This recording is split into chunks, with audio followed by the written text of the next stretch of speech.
Hello students, मैं Dayal Choudhary, team CLC, team chemistry. अपने previous lecture में डिटर्मिनेशन है, आवर्त की पहचान करना, ब्लॉक की पहचान करना, वर्ग की संख्या पहचानना, ये सब अपन देख चुके हैं। आज अपन फिर इसके अलावा स्क्रीनिंग इफेक्ट भी अपन पढ़ चुके हैं, उसमें परिरक्षण प्रभाव क्या होता है। आज के लेक्चर में अपन बात करने वाले हैं परवायु नाभिक आवेश क्या होता है और एटॉमिक रेडियस कितने प्रकार की होती है, उन सब के बारे में अपन आज डिस्कस करेंगे। तो अपना आता है दूसरा पॉइंट, प्रभावी नाभिकीय आवेश, जिसको अपन जेड इफेक्ट अपन बोल सकते हैं। क्या होता है प्रभावी नाभिकीय आवेश? तो देखो, आप इस चीज को यूं समझ सकते हो, ये परमाणु का नाभिक है, ये इलेक्ट्रॉन है कोषों में, जैसे यहां इलेक्ट्रॉन है, ये इलेक्ट्रॉन है। तो आपको पता है ये इस पर प्रतिकर्षण लगाता है और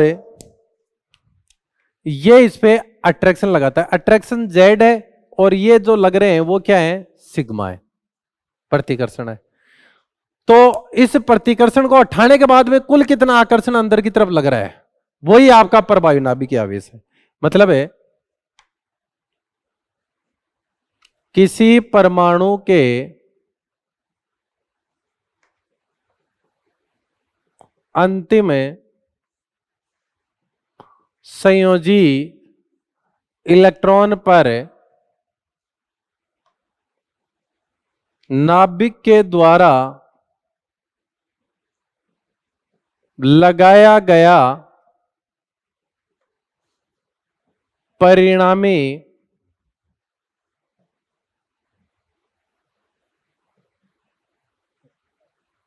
आकर्षण बल ही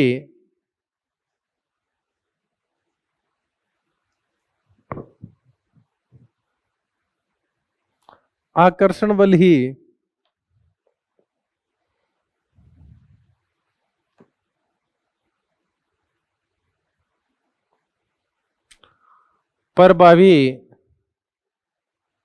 नाभिकीय आवेश कहलाता है।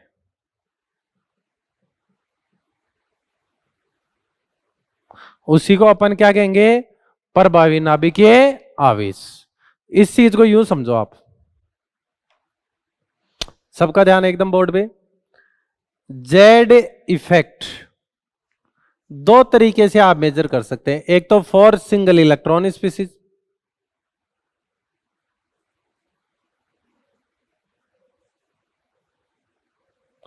तो इसके लिए सिग्मा तो क्या होता है? 0। अतः जेड इफेक्ट बराबर रहेगा जेड के, जितना परमाणु क्रमांक उतना उसका जेड इफेक्ट। फॉर एग्जाम्पल जैसे हाइड्रोजन है, इसके लिए निकालना चाहें तो जेड इफेक्ट क्या आएगा? जितना इसका परमाणु क्रमांक है। जैसे सोडियम +10 के लिए निकालना चाहें तो इसके लिए जेड इफेक्ट कितना आएगा? 11, क्योंकि इसका परमाणु क्रमांक क्या है? 11। बात आ गई क्या समझ में? ऐसे निकालेंगे। फिर for multi electron species,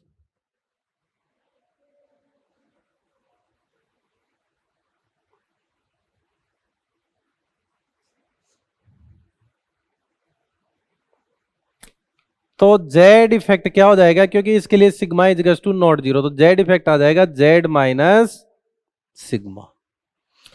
Slater के नियम से ही चलता है ये सब। ये फॉर्मूला याद रखो, इससे आपका काम हो जाएगा। अब अपन बारी बारी से सबका कैलकुलेट करते हैं। सबसे पहले जैसे मान लो मेरे को लिथियम का कैलकुलेट करना है, चलो हीलियम का करना है। तो हीलियम 2 नंबर पे आता है, तो ये क्या आएगा? Z effect is to Z minus sigma. Sigma इसका कितना था? 0.30, तो ये कितना आ जाएगा? 1.7। डन। फिर उसके बाद में बात करें लिथियम, 3 नंबर पे आता है, तो इसका जेड इफेक्ट कितना आ जाएगा? 3 माइनस इसका कितना था? सिग्मा 2s1, तो 1.7 था, तो ये आ जाएगा 1.3।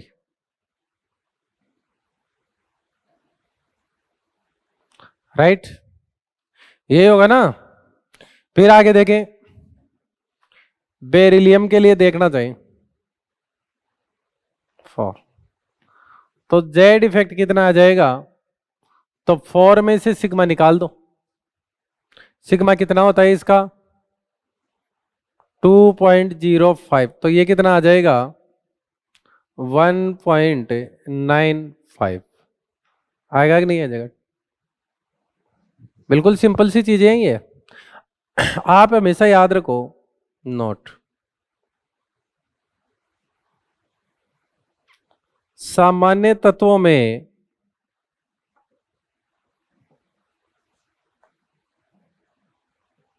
परमाणु क्रमांक में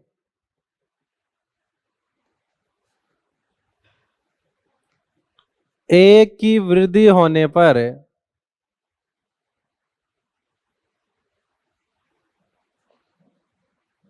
जेड इफेक्ट में 0.65 की वृद्धि होती है। ये सब पे अप्लाई हो जाएगा सामान्य तत्वों में, मतलब जहां जहां शील्डिंग के लिए 0.35 थे वहां वहां सिग्मा कितना होगा 0. वहां वहां जेड इफेक्ट कितना होगा 0.65। ऐसा क्यों हुआ, क्योंकि परमाणु क्रमांक एक से बढ़ता है तो जेड एक से बढ़ेगा। अब परिरक्षण कितना बढ़ता है सामान्य तत्वों में 0.35, तो एक में से 0.35 माइनस कर दो तो बच गया कितना 0.65। तो आप याद रखो सामान्य तत्वों में जो परमाणु नाभिक आवेश है वो हर बार 0.65 बढ़ेगा अगर परमाणु क्रमांक में एक की वृद्धि हुई है।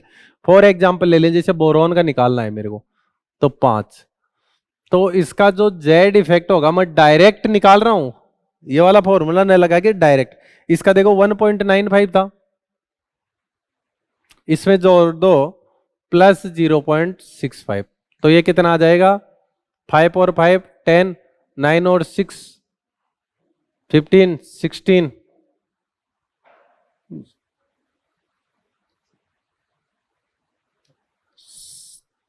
और ये आ जाएगा 2.60। एक मिनट देखते हैं सही जोड़ा है क्या। 5 5 10, 9 6 15, 1 16 और एक रेक 2। ठीक है, जैसे इसका देखना है मेरे को कार्बन का, तो एक का बढ़ाना, तो जेड इफेक्ट इसका कितना आ जाएगा 2.60 प्लस 0.65, तो जोड़ दो 5 6 6 12, 2 और 1 3। राइट, बिल्कुल आसान सी चीजें हैं ये। जैसे नाइट्रोजन का निकालना हो 7 नंबर पे आता है, तो जेड इफेक्ट इसका कितना आ जाएगा 3.25 प्लस 0.65, तो ये कितना आ जाएगा 3.90। जैसे आपको मान लो नाइट्रोजन के बाद में किसका निकालना है ऑक्सीजन का, 8 नंबर पे आता है, तो इसका जेड इफेक्ट कितना आ जाएगा 3.90 प्लस 0.65, तो ये आ जाएगा 4 9 6 15 5। बिल्कुल आसान सी चीजें हैं ये। जैसे नियोन का देखना है फ्लोरीन का, जेड इफेक्ट 4.55 प्लस 0.65, तो ये आ जाएगा 5 और 5 10, 6 5 11 और 1 12, 4 1 5 5.20।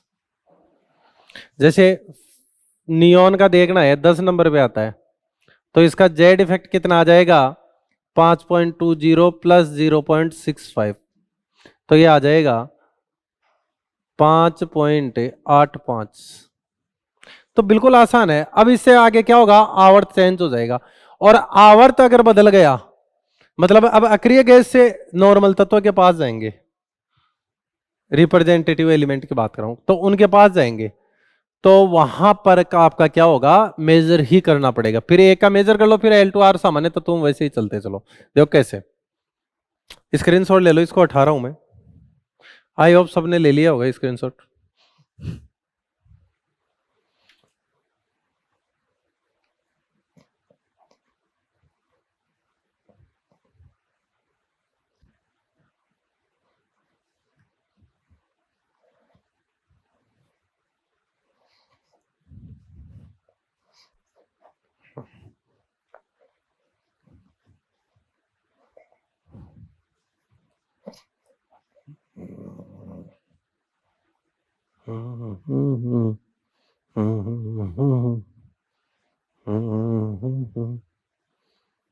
देखिएगा,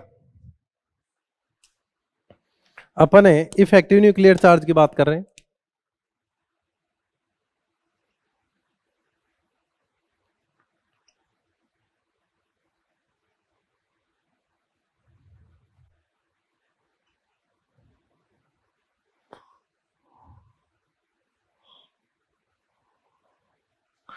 अब देखो इस चीज को, अब अपने को सोडियम का निकालना है, तो सोडियम के लिए जेड इफेक्ट, तो जेड इसका 11 है, राइट।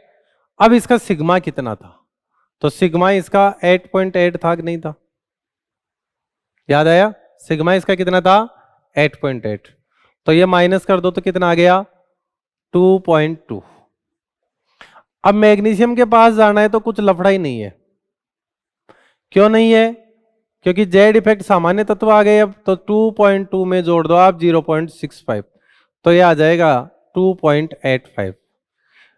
ऐसे ही आपको जब एल्यूमिनियम के पास जाना होगा 13, जेड इफेक्ट 2.85 प्लस 0.65, तो ये आ जाएगा 10, 8 से 14 और 1 15, 2 और 1 3, 3.50।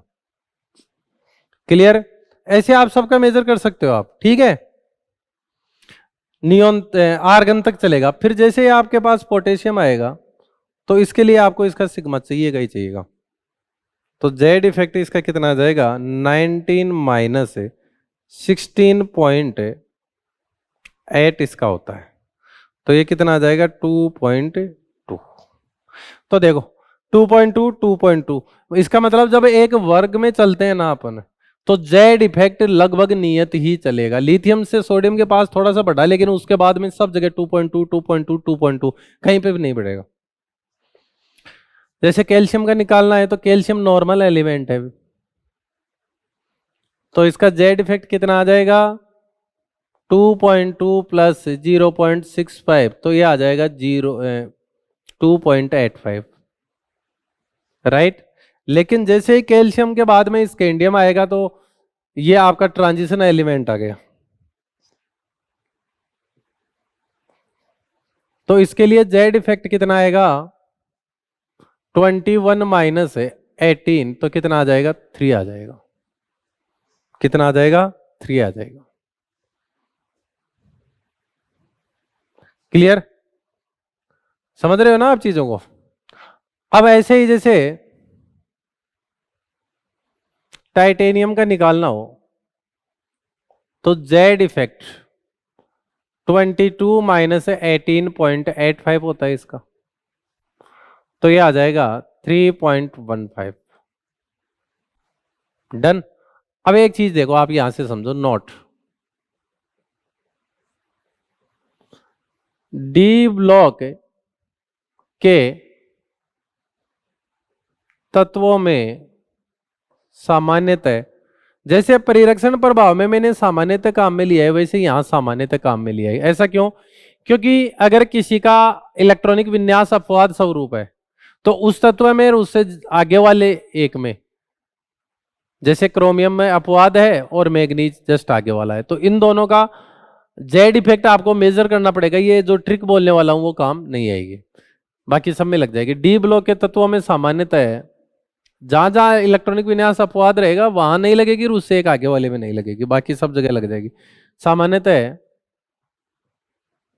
परमाणु क्रमांक में एक की वृद्धि होने पर जेड इफेक्ट में 0.15 की वृद्धि होती है। अब 0.15 ही क्यों हुआ, अबे 0.15 ही क्यों हुआ बताओ, बिल्कुल आसान है। 0.15 इसलिए हुआ क्योंकि जेड 1 से बढ़ा है यहाँ पे, और परिरक्षण प्रभाव कितने से बढ़ा था डी ब्लॉक में 0.85 से बढ़ा था, तो एक में से 0.85 निकाल दो, कितना बच गया 0.15। इसका मतलब जैसे मेरे को वेनेडियम निकालना है तो वेनेडियम 23 पे आता है, तो जेड इफेक्ट इसका कितना आएगा इसमें 3.15 प्लस 0.15 तो ये कितना आ जाएगा 3.30। फिर क्रोमियम आ गया, उसका अपवाद स्वरूप है, उसका आपको ज्ञात ही करना पड़ेगा। फिर मैग्नीज का भी ज्ञात करना पड़ेगा। मैग्नीज से जस्ट आगे जाना है तो 0.15 जोड़ दो। देखो जैसे यहां से आया मैंने 0.15 ही जोड़ा था, डन। तो इससे आवर्तीता क्या आ गई, आवर्ती गुणधर्म है ना जेड इफेक्ट भी दूसरे नंबर का। तो इसमें आवर्तीता क्या आ गई, अगर आप L2R जा रहे हो तो जेड इफेक्ट बढ़ेगा, लेकिन अगर टॉप टू बॉटम जा रहे हो, ऊपर से नीचे एक वर्ग में जा रहे हो, जेड इफेक्ट लगभग नियत बना रहता है।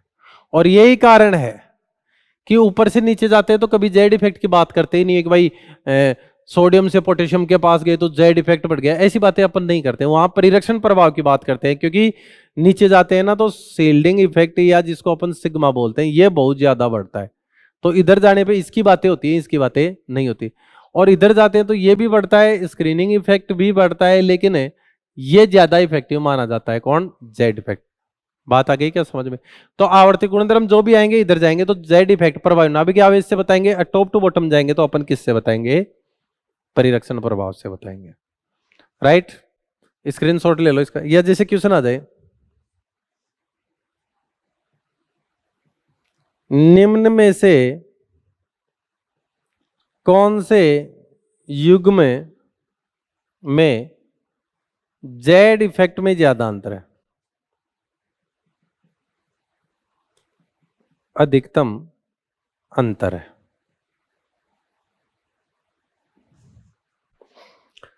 पहला कह रहा है लिथियम बेरिलियम में, दूसरा कह रहा है बेरिलियम बोरॉन में, तीसरा कह रहा है टाइटेनियम में वेनेडियम में, चौथा कह रहा है कार्बन में नाइट्रोजन में, कार्बन में ऑक्सीजन में। तो आप यहां पे देखो, यहां से यहां जाएंगे तो देखो 3 से 4 सामान्य तत्व है, तो जेड इफेक्ट बढ़ेगा लेकिन 0.65 टाइम बढ़ेगा। यहां से यहां जाएंगे 0.6 टाइम बढ़ जाएगा, क्योंकि 4 से 5 के पास गए। ये डी ब्लॉक है, अपवाद स्वरूप इनमें इलेक्ट्रॉनिक विन्यास किसी का है नहीं, तो यहाँ 0.15 टाइम ही बढ़ेगा। ये 0.15 टाइम, ये 0.65 टाइम, इनका अंतर भी 0.65 है। लेकिन यहाँ का अंतर देखो 6 से 8 गया, तो 0.6 प्लस 0.6 कितने से बढ़ जाएगा ये, देखो तो ये बढ़ जाएगा 5 और 5 10, 6 6 12, 1 13, 1.30 से बढ़ जाएगा। तो ज्यादा अंतर कहां पर है, यहां पर। तो इसमें से अगर सवाल आए तो बहुत सिंपल से होंगे, स्लेटर के रूल से ये चल रहा है। आई होप सबके समझ में आ गया होगा। आप इसका स्क्रीनशॉट ले लीजिए, फिर आगे बात करते हैं। ले लिया होगा सबने।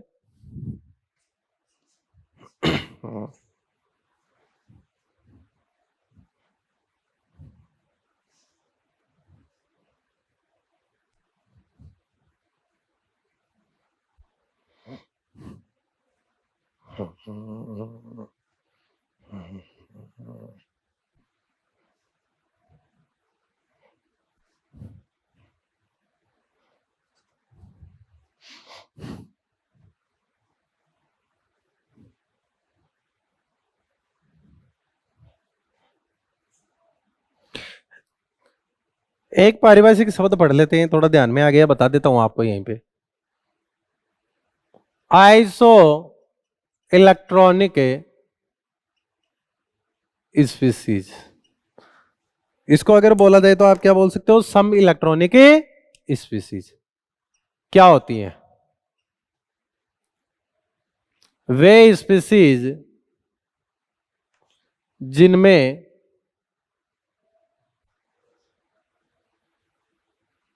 नंबर ऑफ इलेक्ट्रॉन्स सेम होते हैं,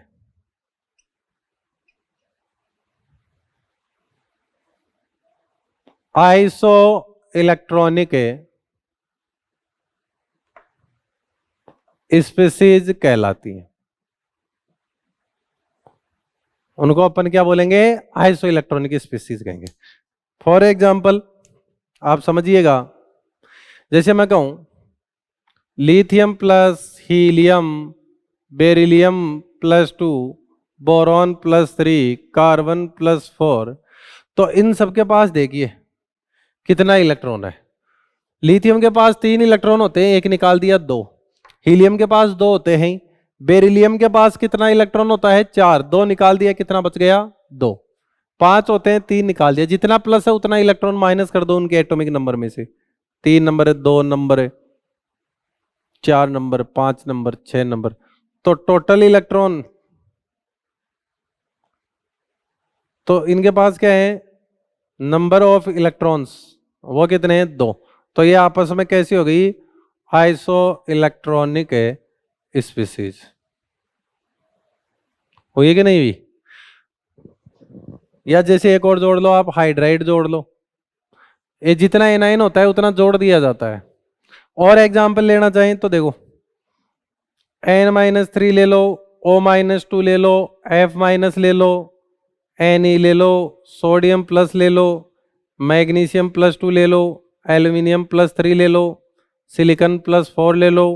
तो इन सब के पास अगर अपन देखें तो नंबर ऑफ इलेक्ट्रॉन सबके पास कितने होंगे? 10 इलेक्ट्रॉन है। नंबर ऑफ इलेक्ट्रॉन्स कितने हैं? 10। तो ये आपस में क्या हो गए? आइसो इलेक्ट्रॉनिक स्पीसीज, सम इलेक्ट्रॉनिक स्पीसीज हो गई। क्लियर? अरे 7 थे, 3 गेन कर लिए 10, 8 थे 2 ले लिए 10, 9 थे 1 ले लिया 10, ये इसमें 10 है, 11 था 1 निकाल दिया 10, 12 था 1 निकाल दिया 10, 13 था 1 निकाल देती है, सॉरी 12 था 2 निकाल दिया 10, 13 था 3 निकाल दिया 10, और इसका कितना होता है? 14, 4 निकाल दिए 10। क्लियर? जैसे और एग्जाम्पल लेना चाहें तो जैसे P-3, S-2, Cl-, organ, potassium, calcium, scandium, vanadium, scandium, titanium, vanadium, chromium, manganese. तो इन सब के पास देखो 18 इलेक्ट्रॉन है। तो ये भी आपस में क्या हो गई? आइसो इलेक्ट्रॉनिक स्पीसीज हो गई। ये भी आपस में क्या हो गई रे? आइसो इलेक्ट्रॉनिक स्पीसीज हो गई। या फिर जैसे अपन बात करें, आगे चलते हैं जस्ट,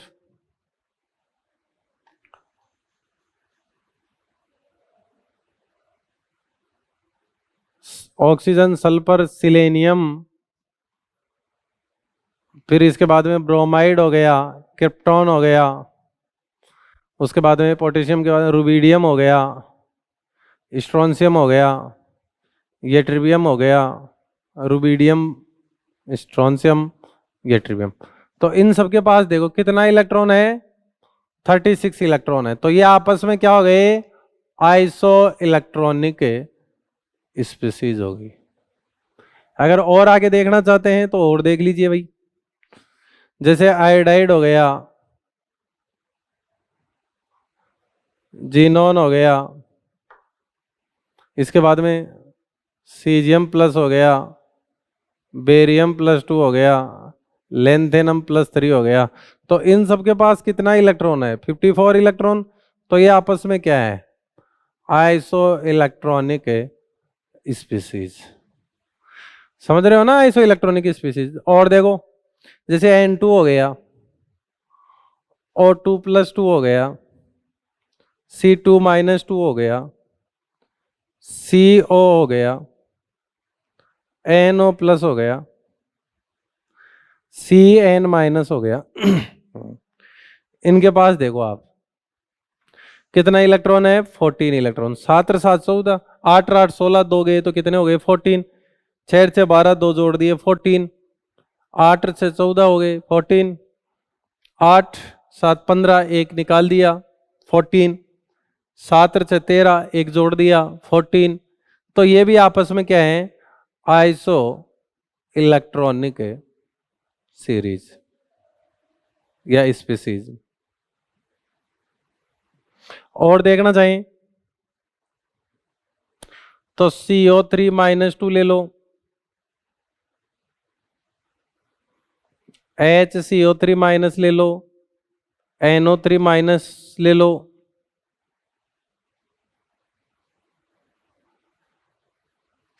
BO3-3 ले लो। तो इन सब में देखो आप जोड़ो इसका 6, 24, एक में 8 होते हैं, 24, 24 और 6, 30, 30 और 2, 32, 24 और 6, 30, 31 और 32, 24 और 7, 31 और 1, 32, 24 और 5, 29 और 3, 32। तो इन सब में 32 इलेक्ट्रॉन है, तो ये आपस में क्या हो गए, आइसो इलेक्ट्रॉनिक स्पीसीज। ये क्या है, आइसो इलेक्ट्रॉनिक स्पीसीज। और लेना चाहिए एग्जाम्पल, तो आप ले लो PO4-3, SO4-2, HPO3-2, HPO4-2,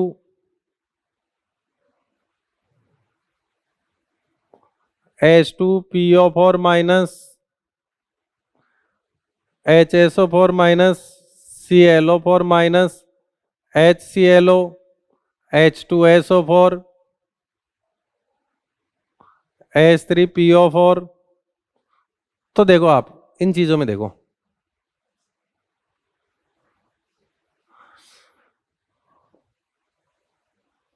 बत्तीस इलेक्ट्रॉन तो ये हो गए, 32 और 15 कितने हो गए, 47, और 3, 50, 32 और 16, 48 और 2, 50, 32 और 15, 47, 48, 49, 50। ऐसे इन सब में आप जोड़ लो, जैसे 32, 48 और 2, 50। तो इन सब में कितना इलेक्ट्रॉन है, 50 इलेक्ट्रॉन है। तो ये आपस में क्या हो गए, आइसो इलेक्ट्रॉनिक स्पीसीज। तो ऐसी स्पीसीज जिसमें नंबर ऑफ इलेक्ट्रॉन सेम होते हैं उनको अपन क्या बोलते हैं, iso electronic species. I think आपकी ये बात अच्छे से समझ में आ गई होगी। इसका स्क्रीनशॉट ले लो, फिर आगे अपन बात करते हैं।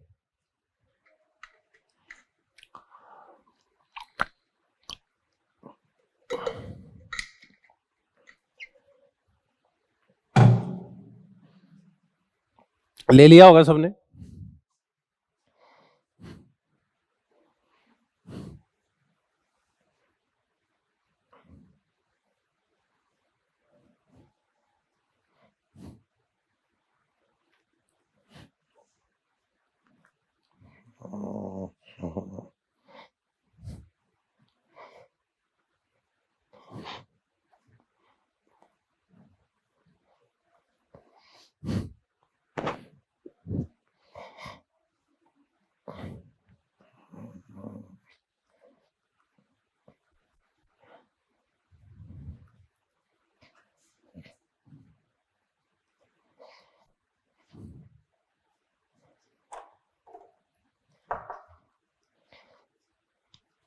फिर आगे देखते हैं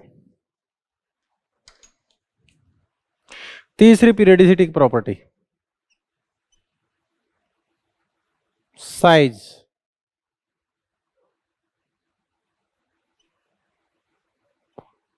आकार।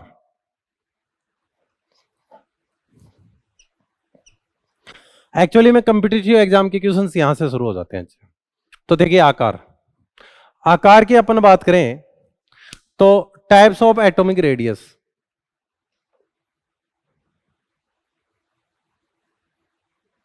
Types of atomic ready, atomic ready के टाइप देखो। पहला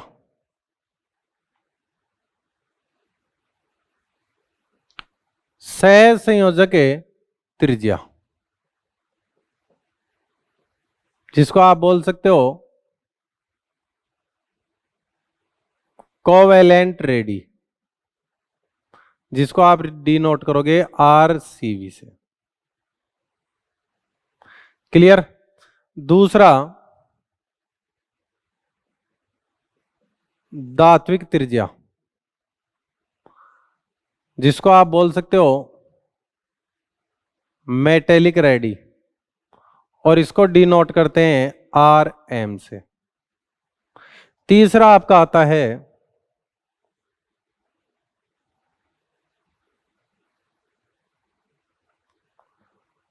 वॉन्डरवॉल त्रिज्या, जिसको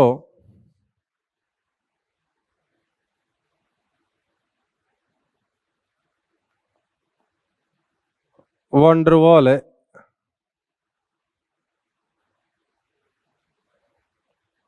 रेडी बोले तो आर वी डब्ल्यू से डिनोट करेंगे। फिर फोर्थ आती है आयनिक रेडी, बोले तो आयनिक त्रिज्या। राइट, ये आपके पास 4 प्रकार की त्रिज्याएं हैं जो अपन पढ़ने वाले। आप एक बार इसका स्क्रीनशॉट ले लीजिए ताकि एक ही पेज पे आ जाए ये सारी। मैं इसको हटा रहा हूं, एक बार ले लिया होगा सबने। अब देखिए, एक एक को अपन बारी बारी से पढ़ेंगे। सबसे पहली आती है सहसंयोजक त्रिज्या। ये आप ध्यान रख लेना, साइज का चल रहा है ऑर्डर, ठीक है। सबसे पहले आती है कोवेलेंट रेडी। सबसे पहले कोवेलेंट रेडी, कोवेलेंट रेडी बोले तो R C W C V. Covalent radii क्या होती है? तो देखिए, 2 एटम है आपस में कोवेलेंट बॉन्ड बना रखे हैं। ये पहला एटम हो गया, ये दूसरा हो गया। कोवेलेंट बॉन्ड कैसे बनता है? अतिव्यापन से। अब इनके बीच देखो, ये अंतरानाभिकीय दूरी होगी, ये इसको डिस्टेंस को अपन चलो डी बोल देते हैं। ये है अंतरा नाभिकीय दूरी। यह आपकी क्या आ गई? अंतरानाभिकीय दूरी। और इस अंतरानाभिकीय दूरी का हाफ दूरी ये हो गई।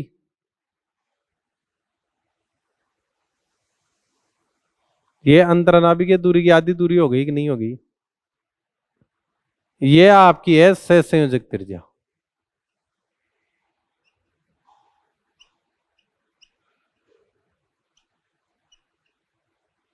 आपकी आरसीवी कोवेलेंट त्रिज्या। एक्चुअली में देखो, इस गोले की परिधि कहां तक जा रही है? यहां तक जा रही है कि नहीं जा रही? ये तो ये जो दूरी है ये है आर एक्चुअल, वास्तविक त्रिज्या। तो यहां से साफ साफ पता चल रहा है कि आर एक्चुअल जो है वो आर कोवेलेंट रेडी से क्या है? बड़ा है। तो आप परिभाषा क्या लिख सकते हो?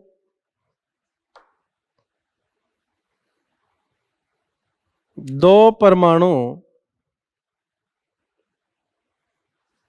यदि आपस में एकल बॉन्ड से बंधित हैं, एकल बंध से बंधित हैं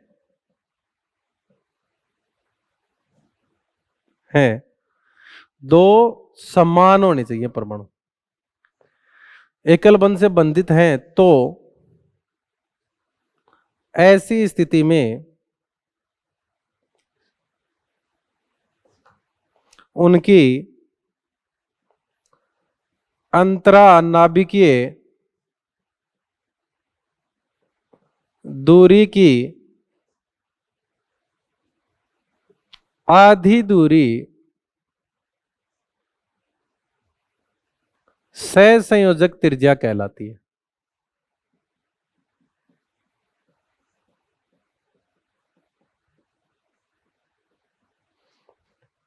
इसी से आई है ना ये परिभाषा। मतलब दो परमाणु सहसंयोजक बंध द्वारा एकल बंध से बंधित है। फॉर एग्जाम्पल जैसे H2 ले लो, फॉर एग्जाम्पल जैसे कि एकल बंध से बंधित होने चाहिए। बात आ गई क्या समझ में? बाकी और एकल बंधु वाले मैं समझाऊंगा आपको, ठीक है। और समान होने चाहिए परमाणु, क्लियर। तो उनकी अंतरानाभिकीय दूरी की आधी दूरी ही क्या कहलाती है, सहसंयोजक त्रिज्या। यहां पे साफ साफ पता चल रहा है कि मैंने कहा वास्तविक त्रिज्या कोवेलेंट त्रिज्या से क्या है, बड़ी है। ऐसा क्यों हुआ?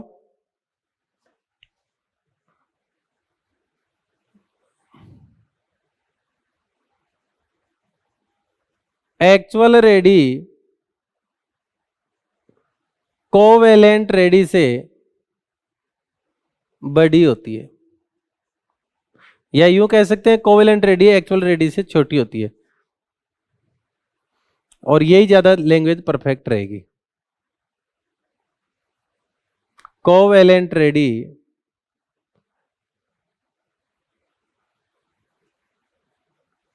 एक्चुअल रेडी से छोटी होती है, क्योंकि अपन रीजन देने वाले हैं ये छोटी क्यों है, इसलिए मैंने इसको ऐसा लिखा है। तो कोवेलेंट रेडी एक्चुअल रेडी से छोटी होती है, कारण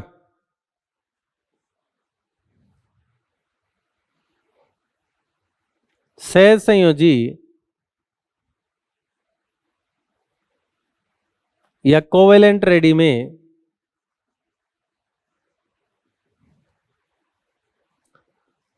अतिव्यापन शामिल होता है।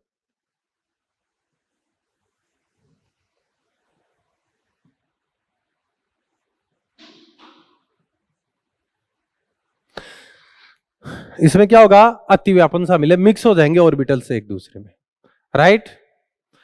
अब देखिए, और यही रीजन है कि आर एक्चुअल से छोटी होती है R covalent, mind it, clear. जैसे क्वेश्चन आ जाए, निम्न में से किसकी हेल्प से कार्बन की, तो निम्न में से किसकी हेल्प से कार्बन की कोवेलेंट रेडी ज्ञात की जा सकती है।